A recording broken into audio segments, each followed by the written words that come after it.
Vamos fazer uma análise breve, mas muito necessária, sobre a novela escrita por Manuel Carlos. Ele deixou aí novelas maravilhosas, tem Por Amor, tem História de Amor, Páginas da Vida, em 2006.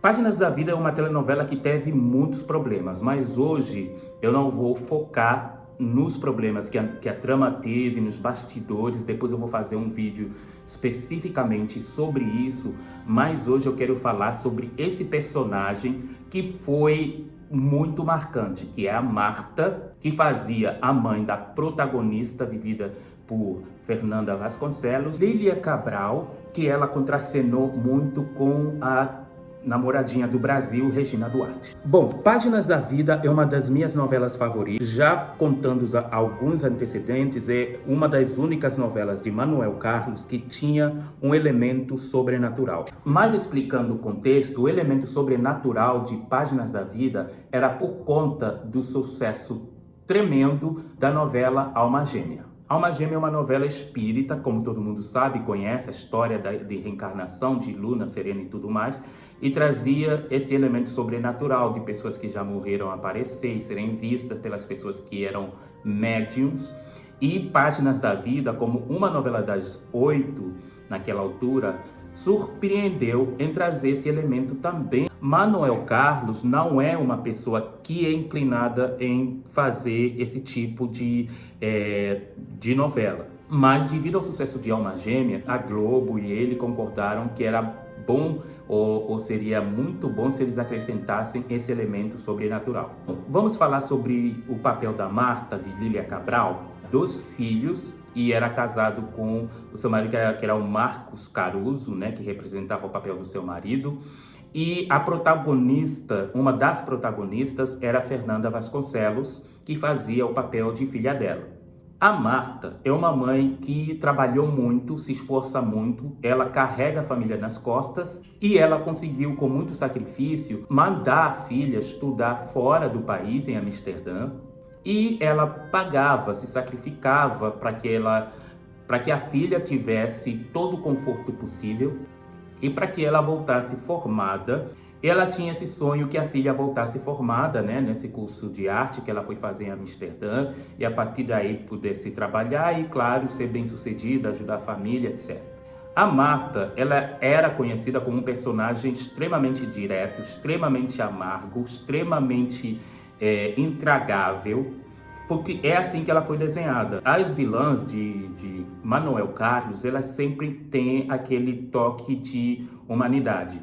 É muito difícil a gente entender enquanto a novela está no ar, mas depois de um tempo, as pessoas normalmente começam a entender o comportamento de algumas pessoas que foram taxadas como vilãs ou terríveis ou más pessoas durante a exibição original. Foi isso que aconteceu com a Eduarda, por exemplo, de Por Amor, que hoje muita gente acha que ela tinha toda a razão do mundo para agir do jeito que agiu, mas na altura ela era muito criticada e as pessoas não gostavam mesmo da Eduarda, achavam ela super chata. Também tem a Isis, de Laços de Família, que também era muito criticada e odiada pelo público, mas que depois eles foram entendendo o porquê que a Isis também se comportava daquela maneira, e ela não é tão má vista hoje em dia como foi na altura da exibição original. Então a mesma coisa aconteceu com a Marta. Então eu já contei um pouquinho sobre o enredo, que a Marta se sacrificava muito, ela era uma pessoa que trabalhava muito, era uma pessoa exausta, não só por conta do trabalho dela em si, mas também por conta da família, porque realmente, vamos combinar que o marido dela era um chato e era um folgado, relaxado, fazia quase nada. Pelo menos era isso que dava a perceber. E imagina, ela estava toda entusiasmada, ela ligava para a filha, perguntava como é que estavam as coisas, a filha falava que estava tudo bem. Às vezes ela ligava para a filha e perguntava, e a filha falava: "Ah, não, tô doente. Ah, não, tô com isso." E a Marta sempre mandando dinheiro para emergências, para doenças e tudo mais. O que a Marta não sabia era que a filha estava grávida. Ela engravidou do Léo, do personagem Léo, e daí começa a saga, né? Porque o Léo rejeitou a filha, né? Rejeitou a gravidez, 8 ou 9 meses, e ela ficou sem apoio nenhum financeiro. A filha, como era muito mais próxima do pai, ela ligou para o pai, explicou o que estava acontecendo, que ela estava grávida, que o namorado sumiu, que não queria saber dela, que não queria saber da gravidez e tudo mais. E daí o pai dela resolveu que o melhor seria ela voltar para o Brasil, para poderem dar conta das crianças e tudo mais. E nessa de voltar para o Brasil, o pai não quis que a Marta soubesse da situação toda. Então ele teve a maravilhosa ideia de surpreender a Marta com a filha grávida chegando em casa de 9 ou 8 meses. Olha só a cena como é que foi. Quando a Marta olhou aquela situação, claro que entrou em choque. Tem aquela cena muito marcante que a Lília fica se esbofeteando porque ela não acredita no que estava vendo. A família toda lá reunida e ela simplesmente surta, que ela não consegue entender que o dinheiro todo que ela investiu, que toda a dedicação que ela teve pela filha em pagar os seus estudos no exterior, que não é barato, a exaustão que ela tem no trabalho para melhorar a vida de toda a família e de todo mundo foi para o ralo. Então, a Marta, eu acho que ela já não era uma pessoa muito de bem com a vida. Era uma pessoa que já estava exausta, que já estava no limite. Acho que ela entrou em um estado de choque inicial e foi toda aquela confusão. E ela rejeitou aquela situação. Eu acho que muita gente pensa que ela rejeitou a filha grávida, mas eu acho que ela rejeitou mais a situação em si do que a filha. É claro, como uma vilã de novela, ela fez coisas depois que são muito questionáveis, né? Muita gente discorda do jeito que ela agiu. Eu entendo por que ela agiu assim. O bom é que a Marta era uma pessoa muito realista, é uma pessoa do dia a dia. Ela é uma pobre trabalhadora que está tentando ganhar vida da melhor maneira possível e, no mínimo, ela gostaria que os filhos não lhe trouxessem tantos problemas. Depois de algumas semanas, a Marta descobre que a filha estava grávida de gêmeos, que depois deu um outro problema. E eu me lembro que nessa cena, a filha dizia, um menino e uma menina. Ela falou, que pena que não são duas meninas para te darem o desgosto que você está me dando. É uma palavra muito forte. A Marta era uma pessoa que usava palavras fortíssimas em seus argumentos. Então eu acho que o diálogo aí, o Manuel Carlos estava inspiradíssimo e eu acho que foi um dos melhores diálogos que eu já ouvi em todas as telenovelas de Manuel Carlos.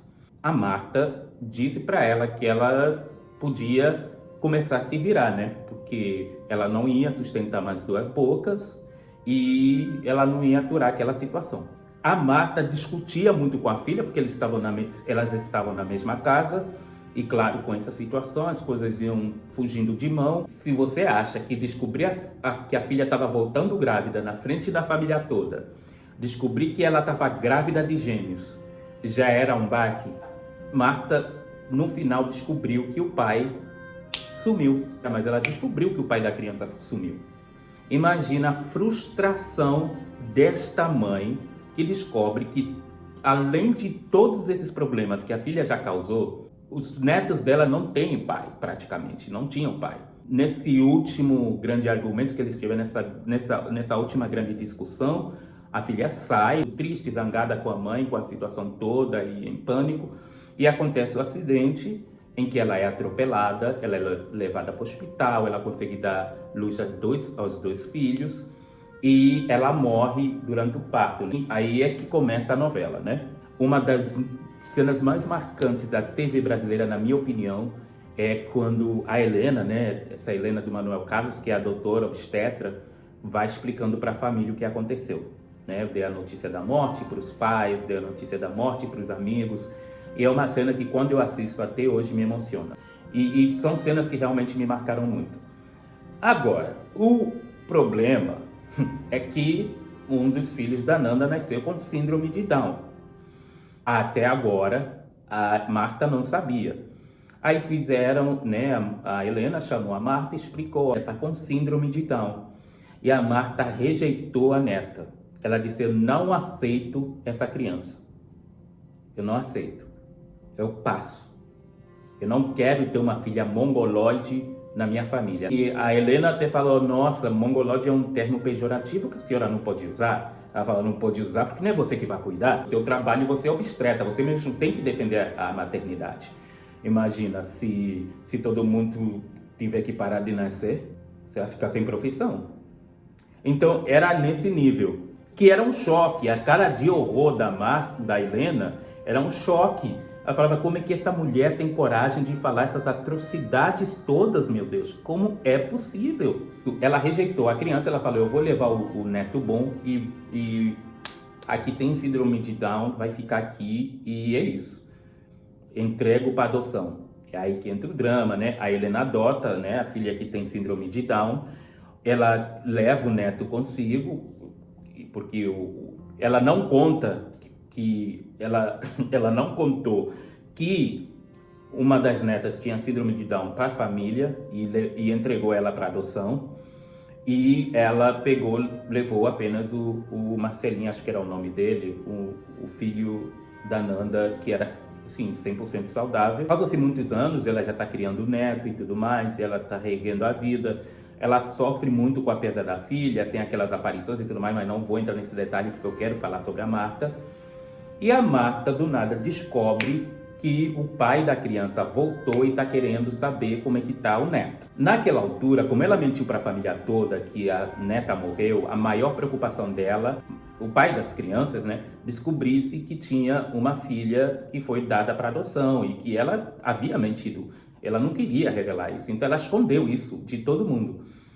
Então a Marta, ela descobre que foi a Helena que adotou, aterroriza a vida da Helena, ela fala, olha, é meu interesse que essa menina não apareça. E a Helena falava, não, mas eu adotei, a adoção foi legal e a adoção é irrevogável. E ela falando, se o pai da criança descobrir que a criança está viva, ela vai querer a criança de volta. E ninguém pode tirar o direito do pai de ter uma criança. A Helena discutindo, não, mas eu tenho o direito, eu vou conseguir sim, porque eu adotei e tal. E a Marta falou, gente, como é que você pode ter tanta certeza? O pai da criança tem dinheiro. Se ele descobrir que a criança está viva, ele vai correr atrás, ele vai querer a criança. Você vai querer mesmo correr o risco de perder a tua criança? Então, esse era o nível de chantagem que a Marta fazia com a Helena. E esse é o nível de vilania que ela chegava. Ela fez a vida da Helena um verdadeiro filme de terror. E o pai queria a criança de volta, tipo a criança saudável, porque ele não sabia que a outra criança foi dada para adoção. E ela não teve problema nenhum, falou, olha, se você quiser a criança, tá tudo bem, desde que você deu seus milhões pelo que a gente já gastou aqui cuidando da tua criança e tudo mais. O marido da Marta, claro, não aceitou a situação, achou aquilo um absurdo e eventualmente ele descobre que tinha uma outra filha, que a filha tinha síndrome, foi entregue para adoção pela Marta e tal, e vira todo aquele reboliço, e o pai tenta, né, pedir a guarda das crianças na justiça, e no final, né, era esse dilema, né, para as pessoas não sabiam se o pai ia conseguir a guarda das crianças, porque todo mundo odiava o Léo. No final, acabou que a criança ficou adotada, o marido da Marta ficou com a criança, né? E a Helena também ganhou a guarda da criança. Mas, assim, resumindo agora, a pessoa que estava no limite, assim, ela não tinha mais para onde correr. Então, a sua frustração foi entendida dessa maneira, mas ao mesmo tempo sou estando na pele da pessoa que passa por problemas extremos para saber como a gente agiria. Então eu acho que eu queria trazer esse vídeo para trazer essa reflexão e eu quero saber o que você acha, o que você acha, o que você pensa sobre Páginas da Vida, o que você acha da vilã, né, Marta, e deixa aqui a tua opinião. Muito obrigado e a gente se vê no próximo vídeo.